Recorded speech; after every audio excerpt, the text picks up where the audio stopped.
Hello বন্ধুরা, welcome to প্রীতমস creation. আরও এক নতুন ভিডিওতে তোমাদের সকলকে স্বাগত। 2023 চন্দননগর জগদ্ধাত্রী পুজোর বিদ্যালঙ্কার দেখার পরে আমরা চলে গেছি পরবর্তী মণ্ডপে, যেখানে টোটাল থিমটাই করা হয়েছে শিবের ওপরে।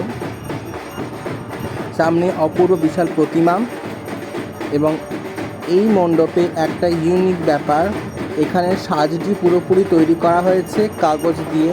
সম্ভবত এখানকার স্থানীয় মানুষেরাই এই কাগজ দিয়ে সাজটি তৈরি করেছে। অন্যান্য মণ্ডপে যে আমরা সোলার সাজ দেখতে পাচ্ছিলাম, সোলার মতনই লাগছে, কিন্তু কাগজ দিয়ে তৈরি করা হয়েছে সমস্ত সাজটি।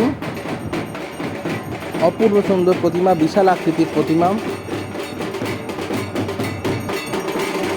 যেমন বিশাল আকার তেমন তার রূপ লাবণ্য। এখন আমরা দেখতে পাচ্ছি আরতি চলছে।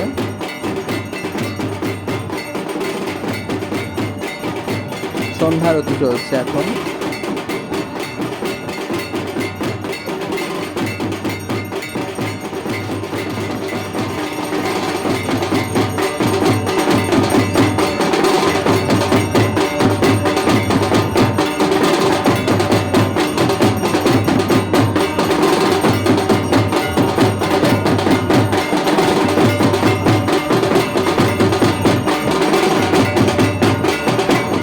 পরে আমরা চলে এসেছি আপনজনের প্রতিমা দর্শনে।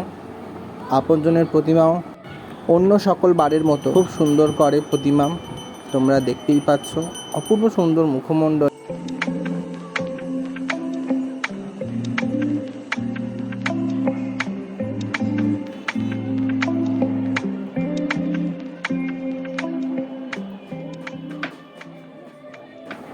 আপনজনের প্রতিমা দর্শনের পর আমরা পরবর্তী মণ্ডপে চলে গেছিলাম। আমার এই মুহূর্তে এই মণ্ডপের নামটি মনে নেই, কিন্তু অন্যান্য প্রত্যেকটা মণ্ডপের থেকে এইখানের প্রতিমা অপূর্ব সুন্দর ছিল। প্রত্যেকটা মণ্ডপের থেকে প্রতিমা এইখানের আলাদা, অপূর্ব তার রূপ, অপূর্ব শিল্পীর কারুকার্য, হাতি থেকে সিংহ থেকে অপূর্ব। তো বন্ধুরা, আজকের ভিডিও এতটাই। এরকম আরও ভিডিও পেতে চ্যানেলটা সাবস্ক্রাইব করে পাশে থাকুন।